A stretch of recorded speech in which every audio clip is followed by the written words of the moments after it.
This is americasdemocrats.org, the weekly netcast for stand-up Democrats. I'm your host, Jim Cuddy. Fred Harris is the last surviving member of the 1968 Kerner Commission on Urban Disorders. He says race relations and poverty have regressed since the Reagan administration. Journalist Ari Berman has a new book about how Republicans are imposing voting restrictions, and he tells us how Jeb Bush and Ted Cruz kept blacks from voting in the tainted 2000 presidential election.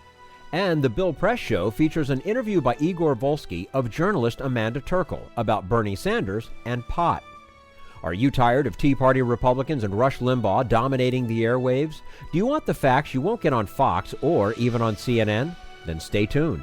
Our sponsor, 21st Century Democrats, works hard to get everyday Democrats involved in returning our party to its roots and to success at the ballot box. Sit back and listen, then stand up and fight. And follow 21st Century Democrats on Facebook for all the latest progressive news. We're glad you can join us. Former Senator Fred Harris served on the Kerner Commission on Civil Disorders almost half a century ago. Now, he says, the progress that was made in race relations and fighting poverty stopped in the Reagan administration.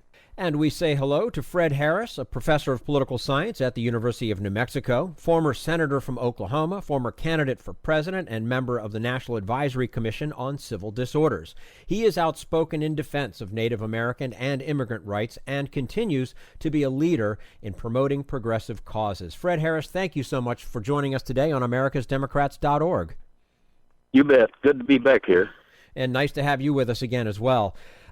In 1968, the Kerner Commission issued a landmark report on the causes of rioting the year before in cities across America. It said America was moving toward two societies, one black, one white, separate and unequal.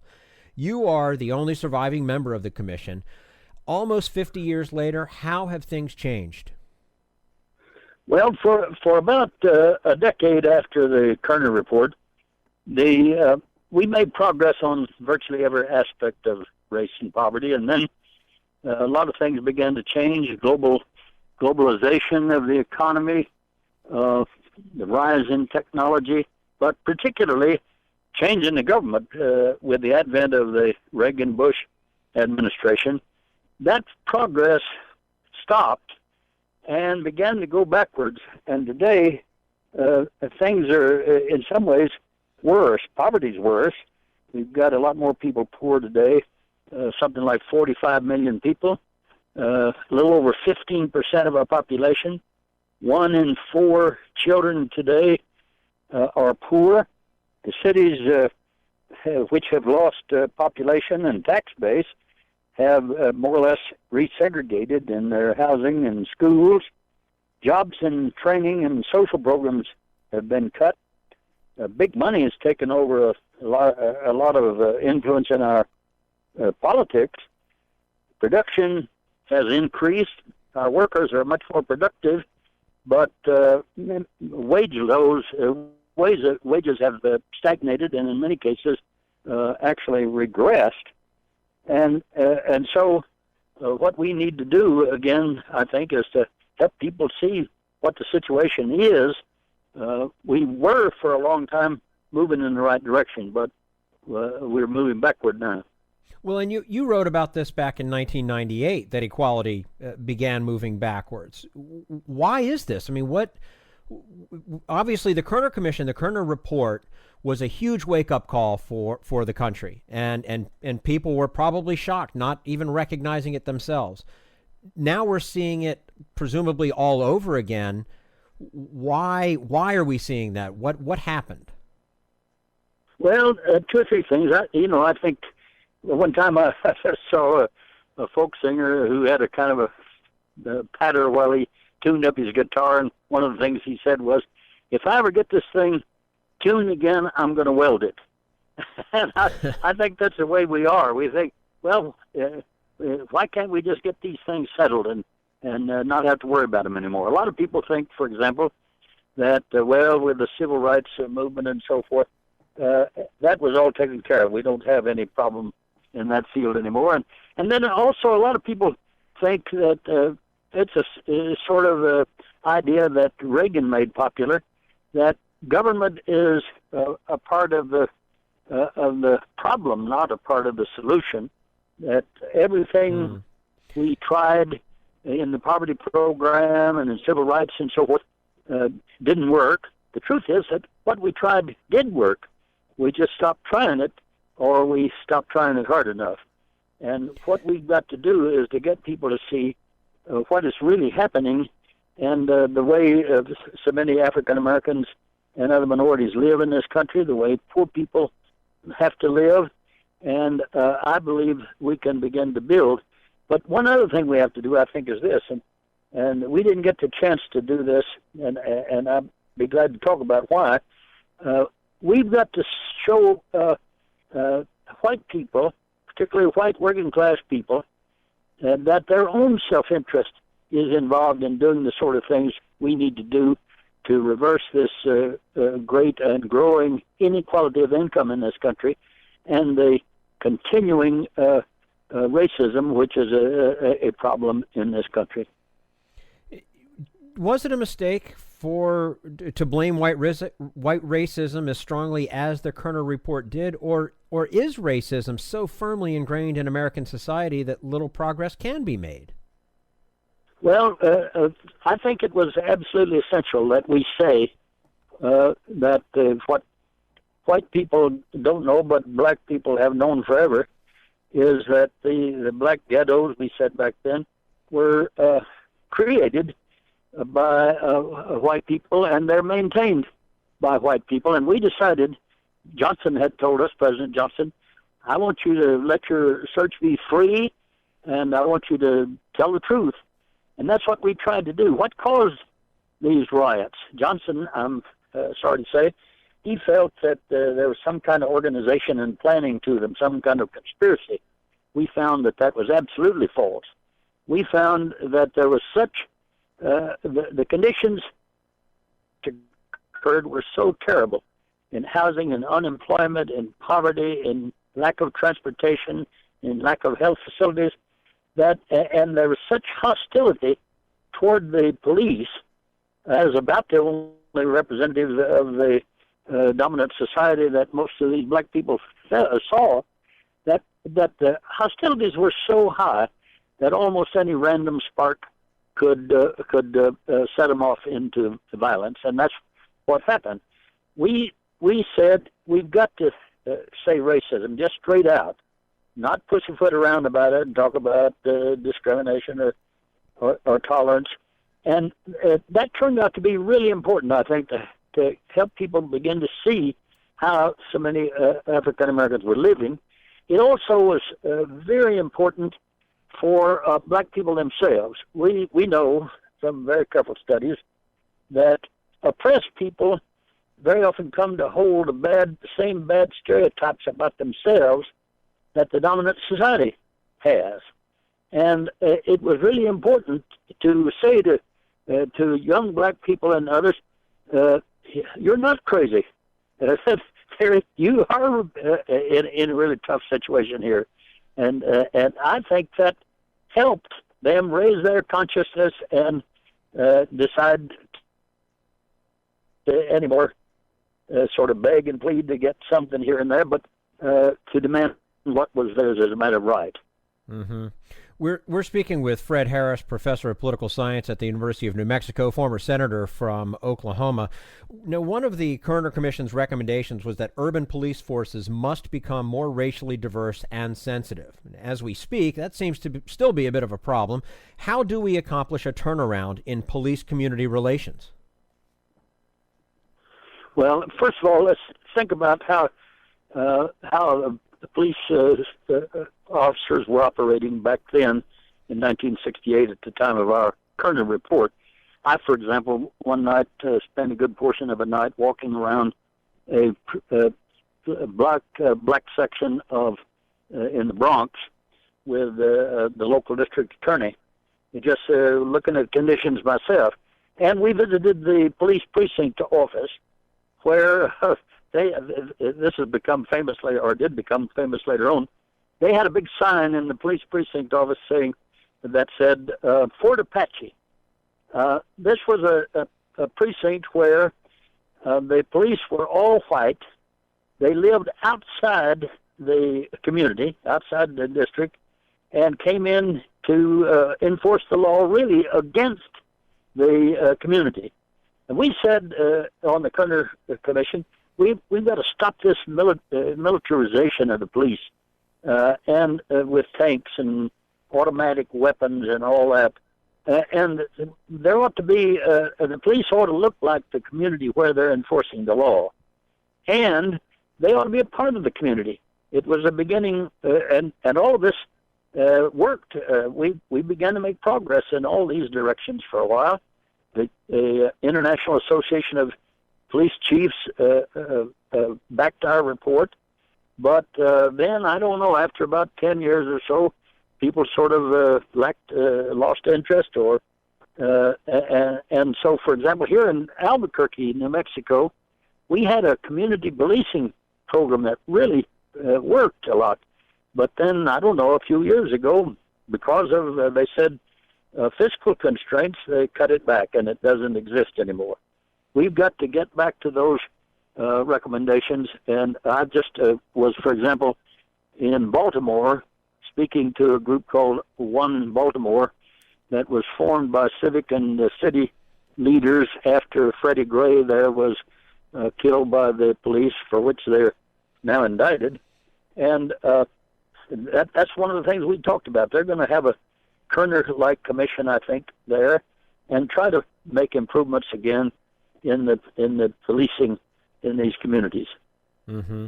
Now, on the positive side of race relations, educational institutions and the workforce, especially in middle management and executive ranks, seems to be much more diverse than it has been in the past. So is today's economic inequality really more about class than about race? It is about class, and it is true that we've made some progress generally in regard to diversity. For example, on an anniversary of the assassination of Dr. Martin Luther King, I was a part of a program in Memphis, where the editor of the local newspaper said a couple of things have changed here since then. One is, once we got the report about Dr. King's assassination, we did not have on this newspaper a black person that we might send to get involved in this story, because we had no black reporters. That's changed. Now we do. The other thing he said was, back in those days, the government was in court, the federal government was in court on the side of desegregation and on the side of civil rights. Today, this was during the Reagan administration, the government's in court against the enforcement of civil rights. So there have been some changes, but one change for the better is the media, as we recommended, has become more diverse. But all of this, just as diversity in the police departments, takes a continued interest. You just can't drop the interest. You know, Thomas Jefferson said, eternal vigilance is the price of liberty, and it's the price of democracy and equality of opportunity as well. Complacency on this issue is rearing its ugly head, I guess. That's true, and the other thing that I think that has been a problem for us is this. But take, for example, this. You know, I used to be the national chairman of the Democratic Party, and back before my time in the Franklin Roosevelt days, one of the most important parts of his support coalition was made up of working class white men. Today, and for the last several elections, the Democratic Party loses those people, which is just almost an inexplainable thing. But you think of it this way. Take the Kerner Commission report. My dad, who was a small farmer in southwest Oklahoma, the way he heard the Kerner report was this. He loved me, but he said, and he said this to me. He said, it sounds to me like you're saying, Mr. Harris, out of the goodness of your heart and because of your moral duty, you ought to pay more taxes in order to help black people who are rioting in Detroit. And my dad's response was something like this: to hell with that. I'm already paying too much tax, and What about my problems? He's right about that. You can't make a mass movement without the masses. And you can't appeal to some people on the basis of their self-interest, and on the others, tell them, well, do this because it's your moral duty. It's like saying, today you're supposed to carry out the garbage because it's your duty. That doesn't appeal to people very much. We've got to talk about raising the minimum wage, and we've got to strengthen unions again, and we've got to do some things that have to do with other people, in addition to doing what's right by in regard to inequality of income. But also, it is really true that black lives matter. That if you could get at the problems of inequality of income, as we certainly ought to do, and I think we will do, that alone won't do it, because you can have people with the same kind of college education and skills and so forth, one black, one white, and it is the white who gets the job or gets the promotion. We know that the segregation still exists in housing, and of course the Department of Urban Affairs now is trying to change that, particularly in regard to affordable housing. But we've got to see this. My old friend Jim Hightower, he used to say, and still does, I think, everybody does better when everybody does better. And we've got to appeal to the whole coalition that we need on the basis of their own self-interest. Isn't that the truth? Fred Harris, professor of political science at the University of New Mexico, former senator from Oklahoma, joining us today on americasdemocrats.org. Fred, thank you so much for your time. We look forward to speaking with you again soon. Thank you. This is americasdemocrats.org, the weekly netcast for Stand Up Democrats.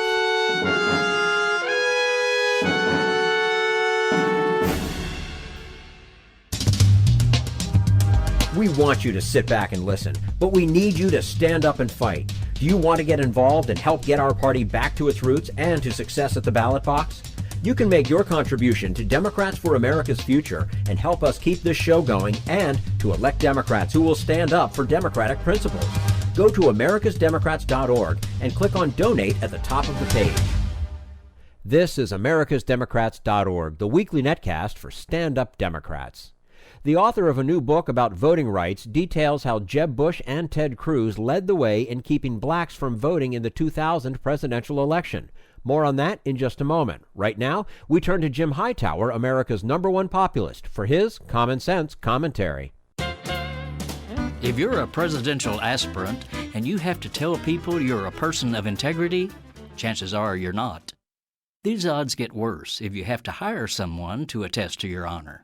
How intriguing, then, that a spokeswoman for the Bush campaign was recently trotted out to tell us that, quote, Jeb's record is one of integrity.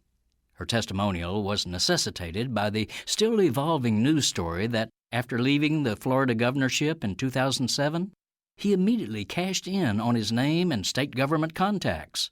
Bush III became a richly paid legislative consultant and board member to major corporations that had received lucrative benefits from Florida's government while he was at the helm of it. With cynical chutzpah, Jeb, the presidential wannabe, now campaigns as an ethics reformer, piously preaching against the corrupt coziness between moneyed interests and government officials. But in the last 8 years, Preacher Bush has pocketed at least $18 million in personal payment from his own quiet spends through the revolving door of government corporate corruption. Only 4 months out of office, for example, Jeb got a nice sinecure as a board member of the insurance giant Tenet Healthcare, which ran several of Florida's private hospitals under the state Medicare program. In 2006, Tenet was found to have cheated patients and taxpayers with more than $1 billion in overcharges. To settle this malfeasance, the corporation paid only $7 million.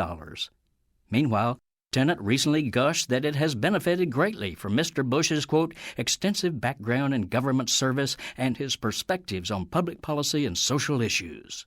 In heartfelt gratitude, during the past 8 years, this one corporation alone has put more than $2 million in Bush's pocket. This is Jim Hightower saying, can the guy even spell integrity? Integrity? Need an antidote to the progressive blues? Want some good news about how grassroots folks are rebelling against the corporate powers and winning? Well, here's an easy-to-swallow pill for you, the Hightower Lowdown. Hightower's monthly newsletter will give you the lowdown, even as it lifts you up. It's 4 pages a month, jam-packed with facts you can use, actions you can take, and Jim's own Texas humor, all for only $15 a year. To become a lowdowner, go to hightowerlowdown.org.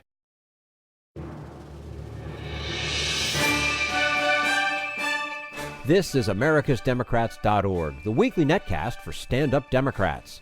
Journalist Ari Berman has written a book called Us the Ballot. He details for us the long, sordid record of Republicans, including Jeb Bush, Ted Cruz, and John Roberts, in preventing minorities from voting. And we say hello to Ari Berman, political correspondent for The Nation. He's got a new book out called Give Us the Ballot, The Modern Struggle for Voting Rights in America. Ari Berman, thanks so much for joining us today on americasdemocrats.org. Thank you for having me. You're quite welcome. Your book details how the right wing has been fighting the landmark Voting Rights Act ever since it was enacted 50 years ago. How much have the Supreme Court and Republican governors watered it down? Well, they've been a crucial driver in gutting the Voting Rights Act. The 2013 Supreme Court decision, Shelby County versus Holder, took away the most important part of the Voting Rights Act, which was the requirement that states with the longest histories of voting discrimination had to approve their voting changes with the federal government to prevent discrimination from occurring in the future. And so that has been rendered inoperative. At the same time, many states controlled by Republican governors and Republican state legislatures have passed new voting restrictions in places like Wisconsin and Florida and Ohio and Texas. And so, unfortunately, in the year 2015, we're seeing a whole new debate over voting rights and a whole new effort to try to gut the Voting Rights Act. It seems there are a majority of Americans who subscribe to a progressive agenda, yet their candidates don't seem to win elections. Is that primarily due to voter apathy or to a concerted effort to suppress Democratic and minority votes?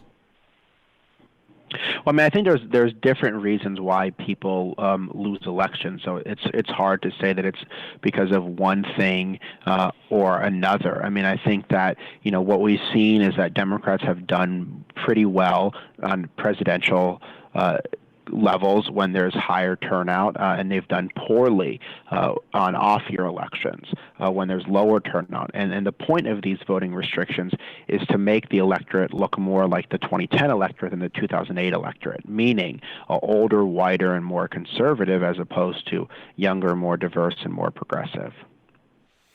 I think everyone remembers how the Supreme Court handed the 2000 election to George W. Bush, despite Al Gore's popular vote victory. Tell us the story of how Bush's brother Jeb helped set the stage for that stain on American history. Well, this is a really important turning point because in Florida in 2000, there was a massive voter purge.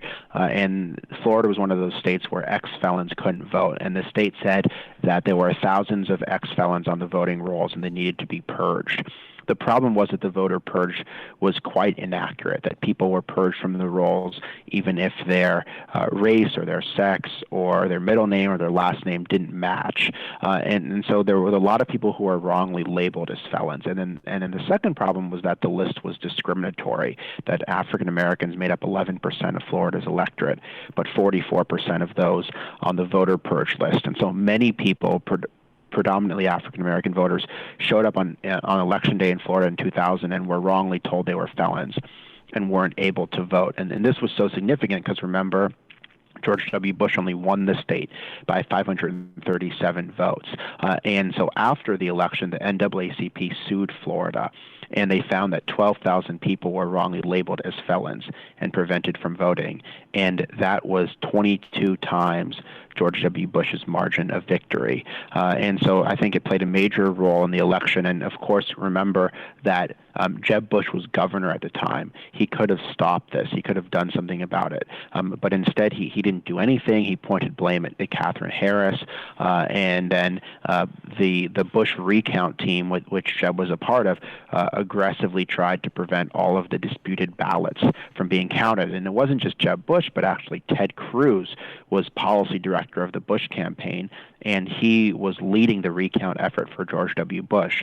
And one of Cruz's first calls to come down to Florida was to John Roberts, who was now Chief Justice of the Supreme Court. They knew each other because they clerked for William Rehnquist. So all of these people who were active in the Florida 2000 effort, Jeb Bush, Ted Cruz, John Roberts, are now in very important positions in the Republican Party.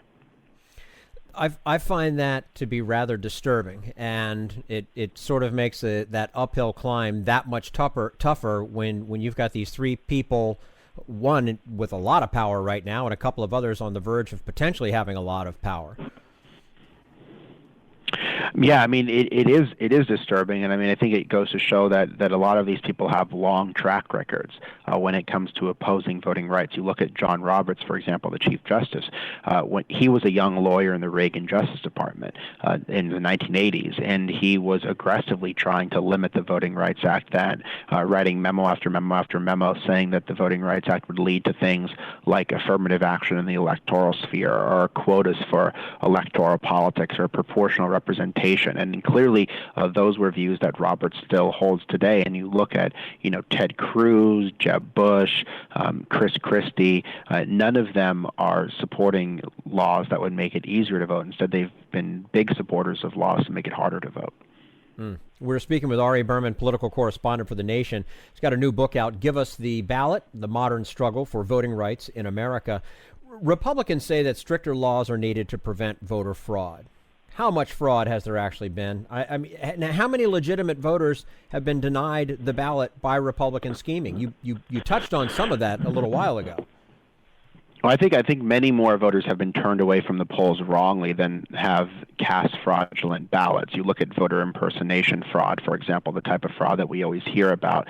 There have been since 2000, 1 billion ballots cast, but only 31 cases of voter impersonation. And we see in Texas, for example, that you're more likely to be struck by lightning than you are to impersonate another voter. Or in Texas, you're more likely, in Florida, you're more likely to be bitten by a shark than you are to impersonate another voter. But on a much more serious level, what we saw in North Carolina in 2014, for example, when that state cut early voting and eliminated same-day registration and eliminated the ability to vote anywhere in your county, that thousands of people were turned away from the polls. They found 2,300 cases of people who weren't able to vote because of these new restrictions, and they estimated that the actual number was much higher. And that is a far, far greater number than the small number of voter fraud cases that we've seen. Is the gerrymandering of the House of Representatives something that can be overcome through the courts? I think that's difficult to overcome. The Supreme Court really has not said that there's anything wrong with partisan gerrymandering. They have taken issue with parts of racial gerrymandering, but they haven't ever said that essentially just drawing a district just to support an incumbent member of Congress, that should be disallowed. And so that's made it harder to challenge the gerrymandering in Congress. I think that's unfortunately an area that I think has to be dealt with, not in the courts, but on the legislative level. Do you think the effort to roll back voting rights, did it accelerate after the election of a black president? And does that kind of unmask the real motives of those who want to restrict voting? Yeah, I mean, it absolutely accelerated after the election of President Obama. Many people thought that the opposition party would respond to his election by reaching out to those voters they didn't win, young voters, voters of color, women voters. Instead, what they did is they tried to make it harder for those voters to actually be able to participate in the political process. And what we saw is in 2010, when Republicans gained real power in so many states, one of the first things they did was start to introduce legislation to make it harder to vote. And they did that because they were alarmed not just by the election of the first black president, but by the demographic changes that were taking place in the country, that you had 5 million new voters in the 2008 election, and 2 million were black, 2 million were Hispanic, and 600,000 of them were Asian American, and 75% of those voters ended up voting for President Obama. And so that was a deeply alarming trend to many Republicans, and they've subsequently tried to limit the electorate and make it older, wider, and more conservative instead. How did opposition to civil rights in general and the Voting Rights Act in particular energize right-wing politicians and lawyers like former Chief Justice William Rehnquist and, of course, you mentioned earlier Chief Justice John Roberts?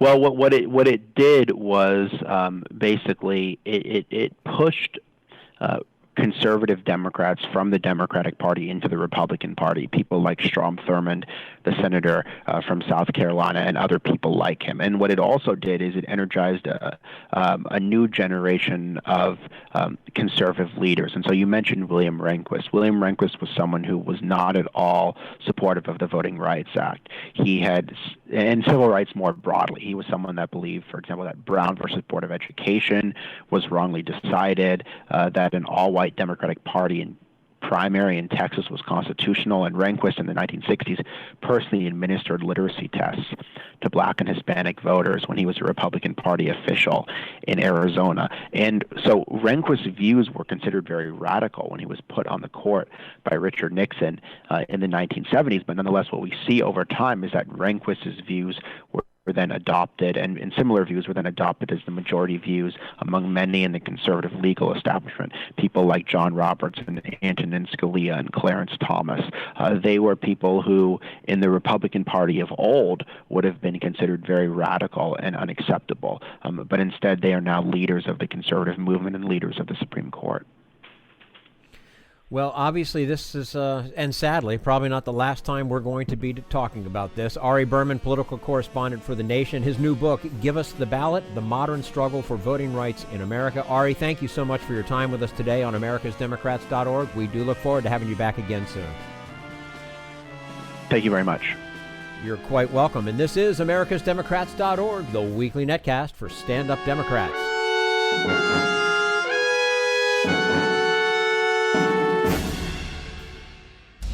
We want you to sit back and listen, but we need you to stand up and fight. Help get our party back to its roots and to success at the ballot box. Make your contribution to Democrats for America's Future to keep this show on the air and help elect stand-up Democrats. Go to americasdemocrats.org and click on Donate at the top of the page.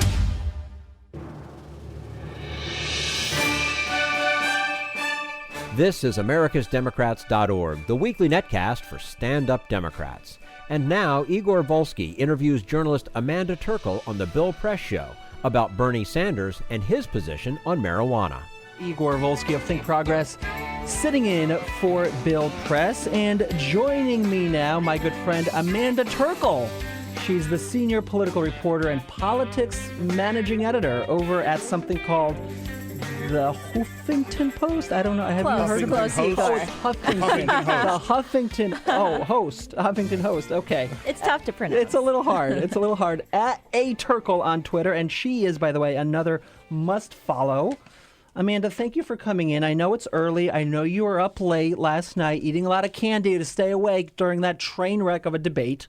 I mean, it's Halloween week. There's going to be a lot of candy. There's no other option. Now, the moment that stood out to you, which we've discussed a bit here on the show, is a big moment for Ben Carson when he was confronted with commercials that he ran and participated in for a supplement that claims to cure autism and a whole host of other ailments that had like a big settlement for false advertising. Here's that exchange between the moderator challenging Ben Carson. Why as a doctor are you shilling for this kind of crap? It is absolutely absurd to say that I had any kind of a relationship with them. To be fair, you were on the homepage of their website with the logo over your shoulder. If somebody put me on their homepage, they did it without my permission. Does that not speak to your vetting process or judgment in any way? No, it speaks to the fact that I don't know that it's What's wrong with the crowd? Look at that audience. See, they know. I mean, Amanda, he's totally lying here. He's completely wrong. So the moderator was actually quite nice. I mean, it's sketchy if any candidate had these ties to this dietary supplement company. But the fact that Ben Carson is supposed to be this brilliant doctor, and he said that he doesn't have ties to this company, but he still said, I mean, I really like their products. I use them myself. So, okay, so he did a PBS special where he mentioned these products and glyconutrients, as the secret ingredient is called. So he did a PBS special. He was sponsored by some sort of subsidiaries of Manitech. His mother actually appeared in a video with one of the founders of Manitech. And this was after this guy who was involved in the lawsuit for, making all sorts of crazy claims.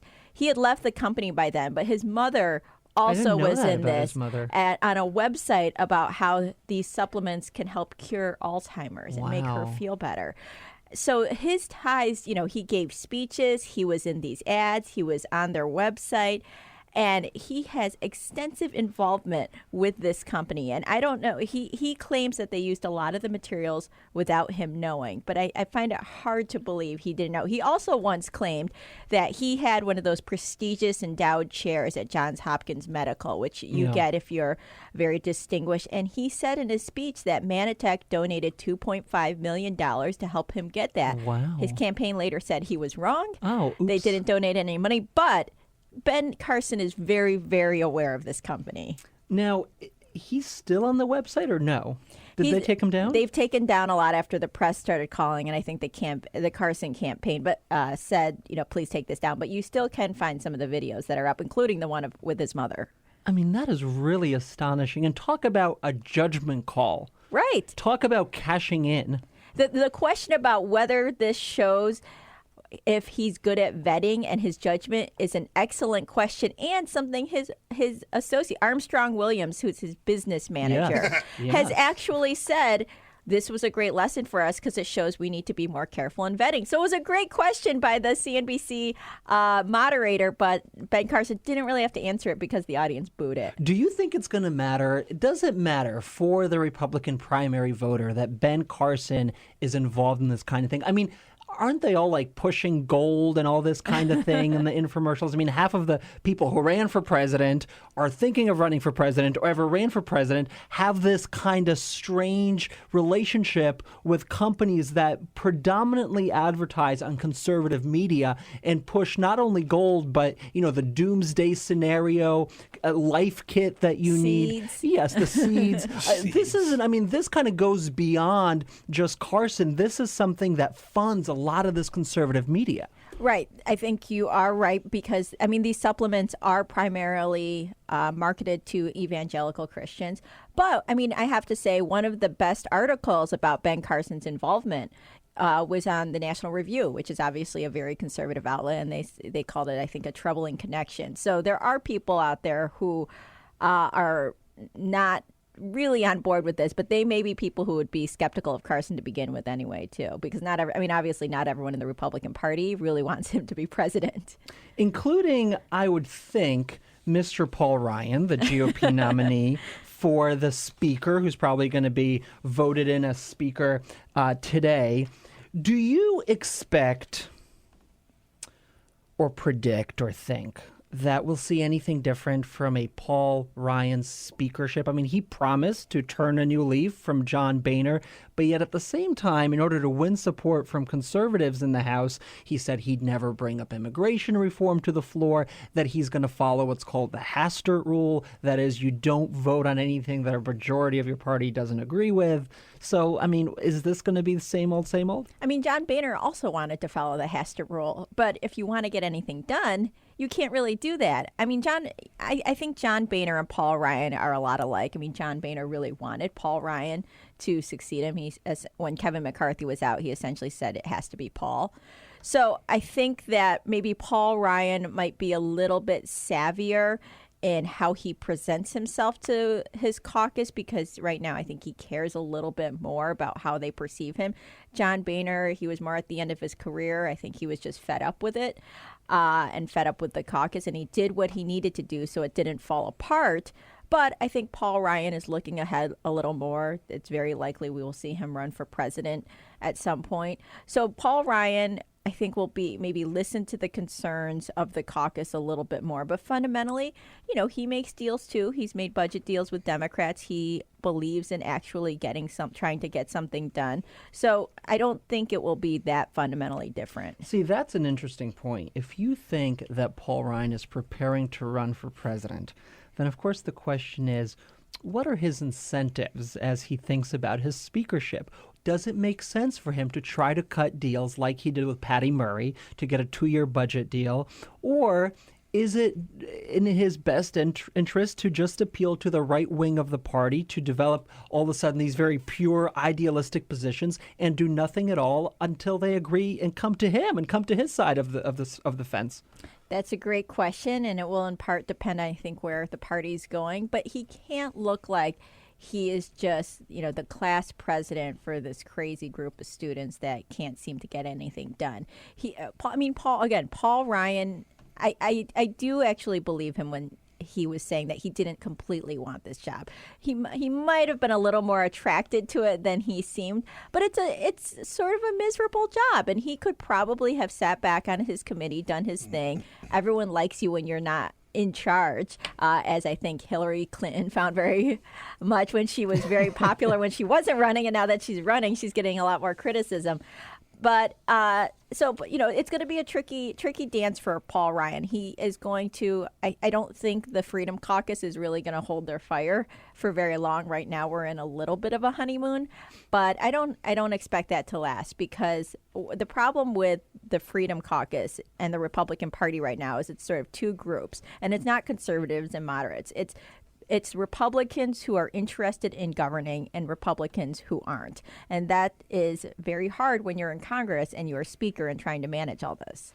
The Republicans who aren't interested in governing, you talk to them. What do they say the goal is?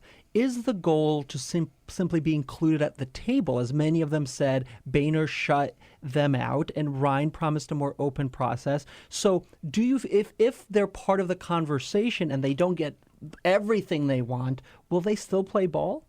That they want to be listened to, and that will be a big thing. If Paul Ryan can make them feel like they're being listened to, even if maybe what they want doesn't ultimately win, then I think he can help control them. So how willing they are going to be. But I think part of it is they felt like they've been sort of ignored, pushed aside under John Boehner. He clearly doesn't really like them.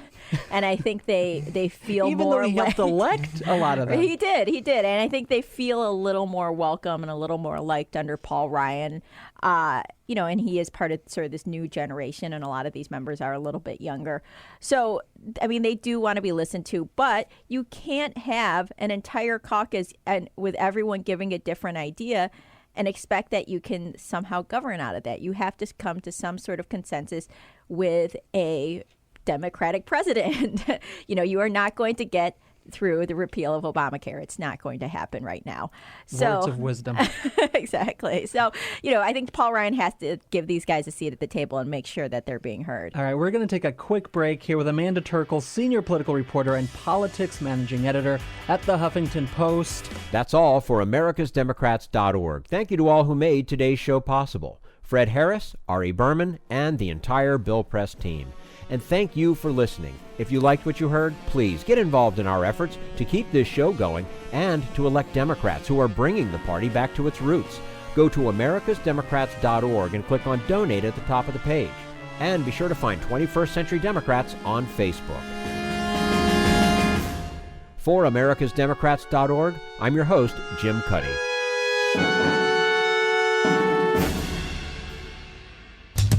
We want you to sit back and listen, but we need you to stand up and fight. Join us, support the show, and help elect Democrats who will stand up for democratic principles with your contribution today. Go to americasdemocrats.org and click on Donate.